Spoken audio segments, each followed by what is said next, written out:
ce chantier d'insertion, on s'est dit qu'on pouvait imaginer qu'il y ait dans le territoire du plateau de Saclay une école du numérique, puisqu'on sait que c'est un secteur qui recrute beaucoup. Et on s'est dit qu'on pouvait travailler avec un réseau de partenaires, avec la PJJ, le PLI et Coder, et des acteurs de la formation et de l'emploi. Le parti pris, c'est aussi de dire qu'on fait un groupe constitué de jeunes pris en charge par la PJJ, avec des bénéficiaires du RSA, pour construire un dispositif très innovant, inclusif, qui montre que le développement ne se fait pas au détriment des populations les plus fragiles. L'idée, c'est de former ces personnes qu'on accueille pour leur permettre d'avoir un métier de technicien en assistance informatique. Nous avons 800 heures de formation prévues. On doit vraiment maîtriser les bases. Donc on est parti de l'échelle 0 et puis on monte graduellement. C'est assez divers et c'est très large. Donc c'est ce qui est intéressant aussi. Du coup, on n'a pas le temps de s'ennuyer. On est en plein dans une forme de pédagogie qui consiste à apprendre en pratiquant. C'est le propre d'un chantier d'insertion. On va proposer des semaines en alternance. Donc, ils vont être sur le plan de formation théorique dans une salle de formation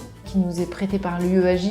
Et la formation prévoit la pratique qui se passe plutôt dans nos ateliers pour reconditionner du matériel. Nous avons la partie en entreprise qui nous apprend aussi justement les codes et les règles de l'entreprise, parce que c'est très important. Tout ce qu'il faut faire, tout ce qu'il ne faut pas faire. Donc c'est vrai que ça va nous responsabiliser un peu et puis nous permet justement de côtoyer des professionnels, d'avoir un peu plus de concret, de mettre en pratique ce qu'on a théorisé. Et par la suite, on proposera des stages en entreprise en espérant que ces stages aboutiront sur un emploi. Et je trouve qu'ils sont tous très motivés. Le groupe, je dirais qu'il se porte très bien. Il y en a qui sont plus à l'aise, il y en a qui sont moins à l'aise, il y a des profils différents. Ce mélange de public était très intéressant. Et on s'est rendu compte assez naturellement que s'était installée une logique de tutorat. On essaie de faire en sorte de laisser personne en fait sur le carreau.